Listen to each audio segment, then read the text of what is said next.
బంగ్లాదేశ్ లో హత్యకు గురైన దీపు చరణ్ దాస్ లాస్ట్ వీడియో ఇప్పుడు అందరినీ కంటతడి పెట్టిస్తోంది. తనకు ఏం తెలియదని చెప్పినా పోలీసులు పట్టించుకోకుండా నిర్దాక్షిణ్యంగా రాడికల్ గ్యాంగ్ కు చరణ్ దాస్ ను అప్పగించారు.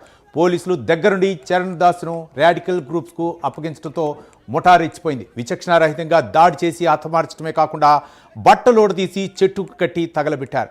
ప్రస్తుతం దీపు చరణ్ దాస్ వీడియో సోషల్ మీడియాలో వైరల్గా మారింది. దీపు దైవదూషణ చేశాడని ఆరోపిస్తూ తోటి కార్మికులు పోలీసులకు అప్పగించారు. అనంతరం రాడికల్ గ్రూప్తో కలిసి దీపును హత్య చేశారు. దీపు ఓ బట్టల కంపెనీలో పనిచేస్తున్నట్లు తెలుస్తోంది.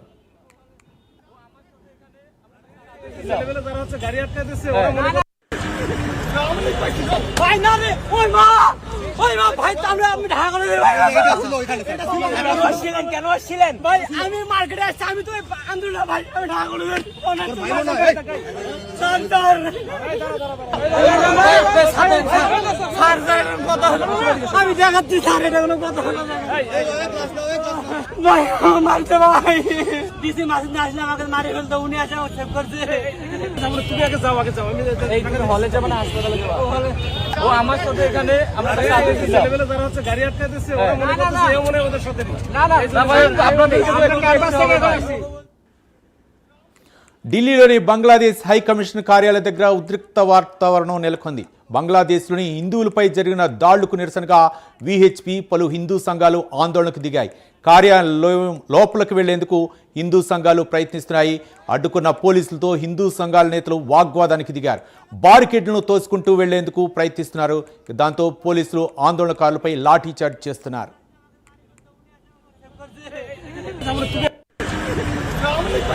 ভাই না রে ওই মা ভাই আমরা আমি ঢাকা করে কেন আসছিলেন ভাই আমি মার্কেটে আসছি আমি তো আন্দোলন ভাই আমি ঢাকা করে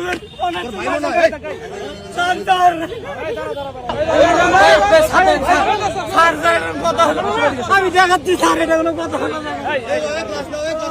ভাই মারছে ভাই ডিসি মাসিদ আসলে আমাকে মারি ফেলতো উনি আসে সেভ করছে আমরা তুমি আগে যাও আমি এইখানে হলে যাব না হাসপাতালে যাব ও আমার সাথে এখানে আমরা সাথে ছেলেবেলা যারা হচ্ছে গাড়ি আটকে দিচ্ছে ওরা মনে করতেছে এও মনে ওদের সাথে না ভাই আপনাদের ক্যাম্পাস থেকে করেছি. ఇదే దారుణ ఘటనకు సంబంధించి మరిన్ని వివరాలు మా ఇన్పుట్ ఎడిటర్ నరసింహారావు మరిన్ని వివరాలు అందిస్తారు. నరసింహారావు, బంగ్లాదేశ్లో జరుగుతున్న పరిణామాలు మొత్తానికి దేశవ్యాప్తంగా ఆందోళన కలిగిస్తుంది. ముఖ్యంగా అక్కడ ప్రభుత్వం అనుసరిస్తున్న తీరు, హిందువులను టార్గెట్గా చేస్తున్న దాడులు ఏదైతే చూస్తున్నామో అక్కడ దానికి సంబంధించి ఈరోజు దేశవ్యాప్తంగా విహెచ్పితో పాటు ఇతర హిందూ సంఘాలు కూడా ఆందోళన కార్యక్రమాలు నిర్వహిస్తున్నాయి. హైదరాబాద్తో పాటు కోల్కతా, అదేవిధంగా చెన్నై, ఢిల్లీ వివిధ ప్రాంతాల్లో కూడా ప్రస్తుతం ఆందోళన కార్యక్రమాలు కొనసాగుతున్నాయి. మనం ఇందాక విజువల్స్లో చూసినట్టుగా ఎంబసీ వైపు, బంగ్లాదేశ్ ఎంబసీ వైపు కూడా వెళ్లేందుకు విశ్వ హిందూ పరిషత్కి సంబంధించిన కార్యకర్తలు ప్రయత్నించిన పరిస్థితి కనిపిస్తుంది. అయితే అక్కడ జరుగుతున్న బంగ్లాదేశ్కు సంబంధించినంత వరకు జరుగుతున్న పరిణామాలను ఒకసారి గమనిస్తే పూర్తిగా ఏదైతే ప్రజాస్వామ్యబద్ధంగా ఎన్నికైన ప్రభుత్వాన్ని దించిన తర్వాత అంటే షేక్ హసీనాను ప్రధానమంత్రిగా బాధ్యతలు కానీ ఇతర అధ్యక్ష బాధ్యతల నుంచి ఆమెను తొలగించిన తర్వాత ఎవరైతే యూనిస్ అని చెప్పుకుంటూ వచ్చేసి అక్కడ నోబెల్ బహుమతి గెలుచుకున్న వ్యక్తి, చాలా నాలెడ్జ్ ఉన్న వ్యక్తి, ఆయన రావడం వల్ల బంగ్లాదేశ్కు సంబంధించినంత వరకు కొంత ప్రస్తుతం ఉన్న సిస్టమ్ మొత్తం మారిపోతుంది, మంచి జరుగుతుందని కొంత భావించినప్పటికీ ఆయన కూడా పూర్తిగా ఏకపక్షంగా వ్యవహరిస్తున్నట్టుగా కనిపిస్తుంది. రాడికల్ మూవ్మెంట్ని పరోక్షంగా ఆయన ప్రోత్సహిస్తున్నారు. ముఖ్యంగా బంగ్లాదేశ్లో గతంలో ఎన్నడూ లేని విధంగా పూర్తిగా హిందువులను టార్గెట్గా చేసుకొని దాడులు నిర్వహిస్తున్నారు. ఎక్కడ హిందువులు కనిపించినా వాళ్ళపైన దాడులు చేయడము. ఒక సమయంలో ఢాకాలో ఉన్న ఇండియన్ ఎంబసీ వైపు కూడా అక్కడ ఉన్న వాళ్ళు కొంతమంది రాడికల్స్కి సంబంధించిన వాళ్ళు వెళ్ళే ప్రయత్నం చేశారు. కానీ అక్కడ ప్రభుత్వం కానీ అక్కడ వాళ్ళని నియంత్రించే ప్రయత్నం మాత్రం ఏమాత్రం చేయట్లేదు. అంటే అక్కడ కంట్రోల్ లేనట్టుగా కనబడుతుంది. పూర్తిగా అక్కడ ప్రభుత్వాన్ని మనం చెప్పలేము, ఎందుకంటే ఒక నియంతృత్వ ప్రభుత్వంగానే మనం చెప్పాల్సి ఉంటుంది. ఎందుకంటే ప్రజాస్వామ్యబద్ధంగా ఎన్నికైన ప్రభుత్వం అక్కడ లేదు. అక్కడ ఉన్న అధినేతకు సంబంధించి కూడా ఆయన తన పదవిని కాపాడుకునే ప్రయత్నం చేస్తున్నారు. ఎన్నికలు నిర్వహించడానికి కూడా కొంత టైం తీసుకుంటున్న నేపథ్యంలోనే ఇప్పుడు పూర్తిగా అక్కడ ఉన్న పోలీసులు కానీ అక్కడ ఉన్న ఇతర భద్రతా వ్యవస్థలు కూడా హిందువులను టార్గెట్గా చేసుకొని హిందువులను ఎవరైతే ఉంటారో హిందువులకు సంబంధించి వాళ్ళను ఈ రాడికల్ మూవ్మెంట్ నిర్వహిస్తున్న గ్యాంగ్స్కి వారిని అప్పగించి వాళ్ళని హత్య చేస్తున్న పరిస్థితి చూసాం. విజువల్ విజువల్స్లో చూసాం మనం. దాస్కి సంబంధించినంత వరకు ఎంత క్రూయల్గా వ్యవహరించారు, హిందువులను టార్గెట్గా చేసుకొని ఏ రకంగా వ్యవహరిస్తున్నారన్న విషయం మనకు స్పష్టంగా కనిపిస్తుంది. కానీ అక్కడ ప్రభుత్వం దీనికి సంబంధించి మాత్రం ఎలాంటి చర్యలు తీసుకోవట్లేదు. ఎవరైతే కాపాడాల్సిన పోలీసులు ఉంటారో లేకపోతే మిలిటరీకి సంబంధించిన అధికారులు ఉంటారో వాళ్ళే హిందువులనే టార్గెట్ చేసుకుని హిందువులకు సంబంధించిన వారందరినీ కూడా ఇలాంటి మూవ్మెంట్, రాడికల్ మూవ్మెంట్ని ప్రోత్సహిస్తున్నారు. ముఖ్యంగా భారత భావజాలాన్ని, హిందూ భావజాలాన్ని వ్యతిరేకించే వ్యక్తులకు సంబంధించినంత వరకు వాళ్ళని అప్పగించే పరిస్థితి మనకు స్పష్టంగా కనిపిస్తుంది. దీనిపై భారత్ ఇప్పటికే కొంత ఆగ్రహం వ్యక్తం చేసింది, దౌత్యపరంగా తమ నిరసనను వ్యక్తం చేసింది. ఢిల్లీలో ఉన్న హై కమిషనర్ పిలిపించి కూడా మాట్లాడే ప్రయత్నం చేసింది, సమన్ చేసింది, ఆయన వివరణ కోరింది. కానీ ఢాకాలో మాత్రం పరిస్థితులు ఏమాత్రం మార్చినట్లుగా మనకు కనబడతలేదు. అక్కడ పరిస్థితులు ఆ రకంగా ఉండడంలోనే హిందువులను టార్గెట్గా చేసుకుంటున్న పరిస్థితి మాత్రం ఇప్పటికీ కొనసాగుతున్నట్టుగా కనిపిస్తుంది. ఈ నేపథ్యంలోనే హిందూ సంఘాలు కానీ విహెచ్పి కానీ ఈరోజు దేశవ్యాప్తంగా ఒక నిరసన కార్యక్రమానికి పిలుపునిచ్చాయి. ఖచ్చితంగా ఢాకాలో జరుగుతున్నాయి, ముఖ్యంగా బంగ్లాదేశ్లో జరుగుతున్న ఈ రకమైన దాడులు ఏవైతున్నాయో వాటిని ఖచ్చితంగా అరికట్టాలి. అక్కడ ప్రభుత్వం చర్యలు తీసుకోవాలి. ఏమాత్రం చర్యలు తీసుకోవట్లేదు. కొంతగా అనుమానాస్పదంగా ఎవరు కనిపించినా కానీ వాళ్ళపై దాడి చేయడం కాదు, హత్యకు పాల్పడుతున్నారు. బహిరంగంగా చెట్టు కట్టేసి వాళ్ళకు పెట్రోల్ పోసి తగలబెట్టే పరిస్థితి అక్కడ కనిపిస్తున్న నేపథ్యంలో వీటిని అరికట్టాల్సిన బాధ్యత అక్కడ ప్రభుత్వంపై ఉందని చెప్పేసి ఇక్కడున్న హిందూ సంఘాలు డిమాండ్ చేస్తున్న పరిస్థితి మనకు కనిపిస్తుంది. నరసింహారావు, అంటే ఒక పక్క అక్కడ 1 కోటి మందికి పైగా జనాభా ఉన్నటువంటి హిందువులపై అయితే మాత్రం ఎక్కువగా దాడులు జరుగుతున్నట్టు తెలుస్తుంది. హిందూ సంఘాలనే టార్గెట్గా చేస్తున్న కొన్ని మత ఛాందస్వాదులు అయితే మాత్రం ప్రయత్నిస్తున్నారు. ముఖ్యంగా భారత్పై అయితే మాత్రం కక్షపూరితంగా వ్యవహరిస్తున్నారని చెప్పేసి మరోపక్క మాజీ ప్రధాని షేక్ హసీనాకు ఇక్కడ భారత్లో ఆశ్రయం కల్పించారన్న సదుద్దేశంతోనే ఇలా చేస్తున్నారనుకోవచ్చా, లేకపోతే అక్కడ అల్లరి మోకులు చేస్తున్నటువంటి ప్రయత్నాలు అక్కడ ప్రభుత్వం అరికట్టలేకపోతుంది? భారత్ ఏ విధంగా స్పందిస్తోంది?